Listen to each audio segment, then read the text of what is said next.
Finalmente llegamos al tercer video de la unidad número 2.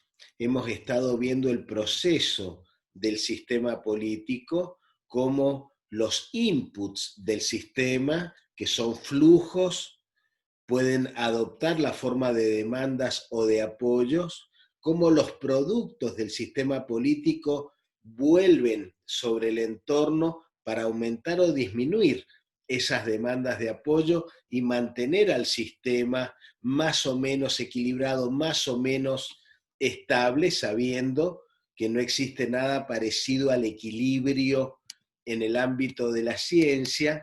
Y ahora quiero que compartamos algunos ejemplos de este tema y algunos de los gráficos que se van a encontrar en la literatura obligatoria de la unidad. Decimos entonces que las demandas y los apoyos generan productos que vuelven sobre el sistema, manteniendo, sumando o restando las demandas y los apoyos. Ahora bien, siempre los ingresos son de materia, energía, información o dinero. Siempre los flujos son materia, energía, información o dinero. En el ámbito de la teoría política se usan los términos de demanda y apoyo, que fue lo primero que puso en boga David Easton allá por los 60, cuando se comenzó a utilizar el lenguaje, y resulta extraordinariamente útil, dado que uno puede visualizar mejor los procesos que está analizando con esta perspectiva. Ustedes van a encontrar en Raus y Respuela un dibujo que es una sociedad civil que proyecta sus demandas, un sistema político que genera las respuestas y la retroalimentación sobre la sociedad civil. Es un cuadro bastante básico. También hay uno un poquito más complejo, en el sentido de que dentro del sistema político, partidos, grupos, sindicatos, cámaras generan demandas y canalizan demandas de la sociedad civil que van a un centro decisor que es el que tiene que tomar las decisiones. Esas decisiones que son productos del sistema político, esos productos pueden ser normas, pueden ser sentencias, pueden ser resoluciones, pueden ser planes, pueden ser leyes de impuestos. Ya vamos a ver cómo los vamos a clasificar para comprenderlos básicamente. Decimos entonces esto que es muy importante. En el sistema social hay infinitos reclamos y peticiones al sistema político. ¿Cuáles son realmente demandas en términos concretos? Aquellas que tienen la capacidad de energizar, de movilizar al sistema político, de moverlo en términos de generar algún tipo de respuesta. Este joven Facundo desapareció hace más de 100 días. Los primeros días no pasaba absolutamente nada. Cuando de golpe el reclamo de su madre entra a formar masa crítica, opinión pública, sectores, grupos que apoyan el reclamo, se convierte realmente en un input sobre el sistema político de la provincia de Buenos Aires, Kicillof, Berni, etcétera, que obliga a algún tipo de respuesta y se ponen a buscar al joven.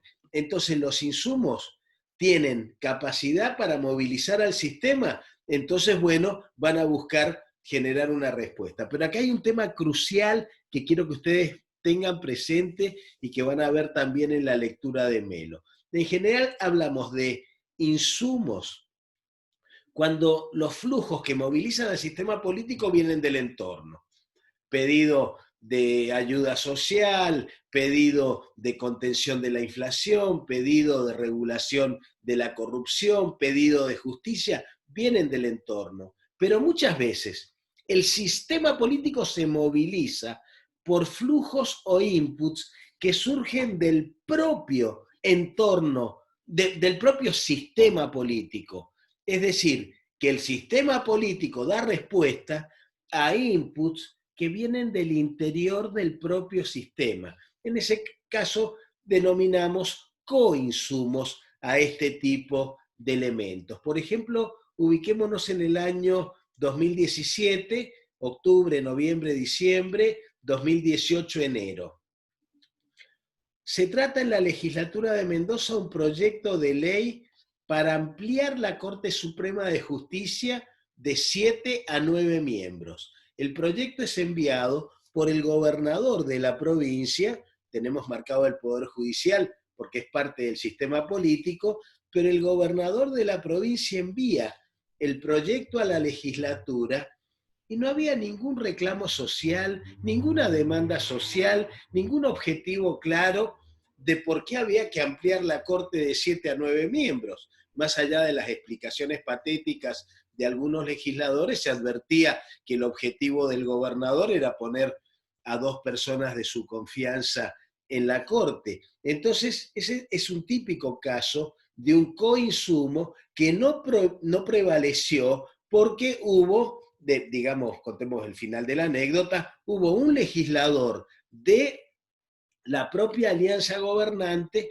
que se negó a apoyarlo y entonces no se produjo el output que quería Cornejo, que era ampliar los miembros de la Corte de Mendoza.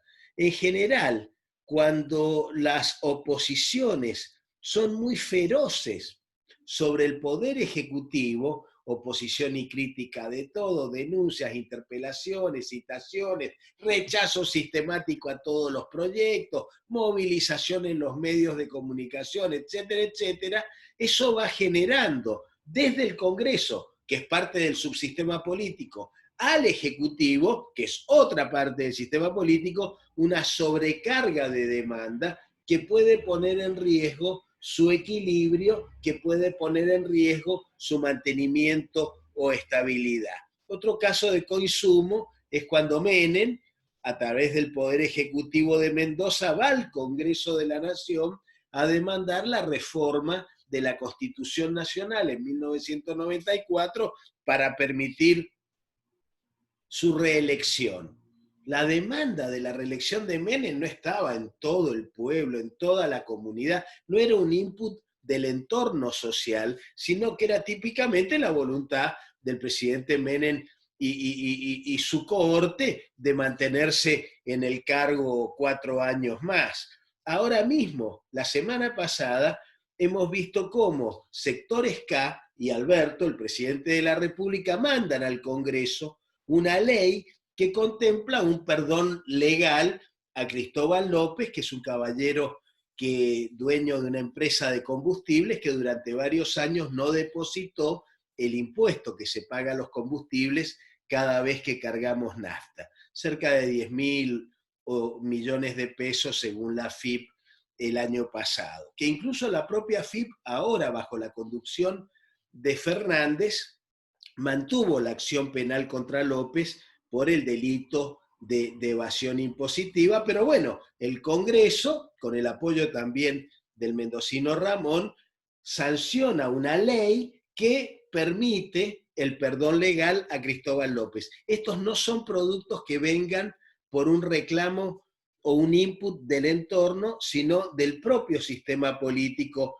que lo hace. ¿Cómo aprobó Macri sus presupuestos nacionales en una era en la cual nunca tuvo mayoría en el Senado de la Nación? Macri generaba un flujo de presión sobre los gobernadores peronistas para que estos a su vez presionaran sobre los diputados y senadores del PJ para que le aprobaran el presupuesto a Macri, y a cambio de eso había un giro de dinero significativo. Si ustedes cursan con nosotros en algún momento Derecho Público Provincial y Municipal, vamos a poder analizar cómo las provincias fortalecieron su situación financiera respecto a la nación gracias a que al no tener mayoría Macri tenía que influir sobre los gobernadores para que a su vez los gobernadores formaran las mayorías en el Congreso, tanto en diputados como en senadores, para que al salir la ley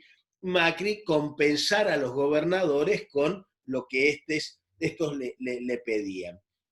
Vamos por un momento a los egresos o productos que retroalimentan las demandas o apoyos. Esos productos son clasificados, por ejemplo, por un autor como Almond y Powell, dos autores, perdón, como extracciones. Extracciones son típicamente los impuestos. Yo creo un impuesto para sacarle plata al colectivo social, es una extracción de recursos que hace el sistema del colectivo social. Regulaciones, típicamente las regulaciones de conducta, cómo te casás cuando sos mayor de edad, cómo constituís una sociedad, cuál es el código penal que tenés que cumplir para no ir a la cárcel por un delito. Distribuciones, que son asignaciones que hace el sistema político al sistema social a través de planes, de programas, de subsidios, de líneas de crédito, etcétera.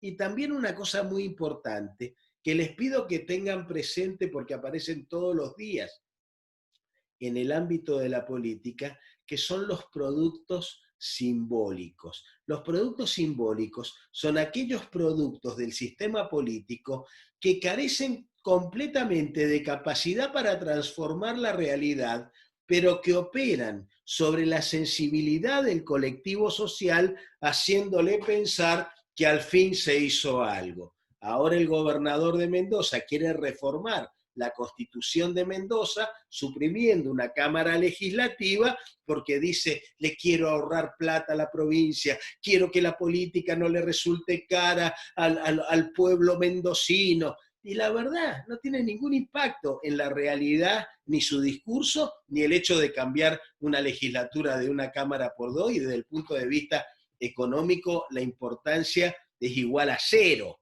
Pero desde el punto de vista comunicacional es fuerte la idea de bajar el costo de la política y entonces tiene un impacto. Cerramos acá esta parte y vamos a volver después con otros ejemplos en las clases subsiguientes. Muchas gracias.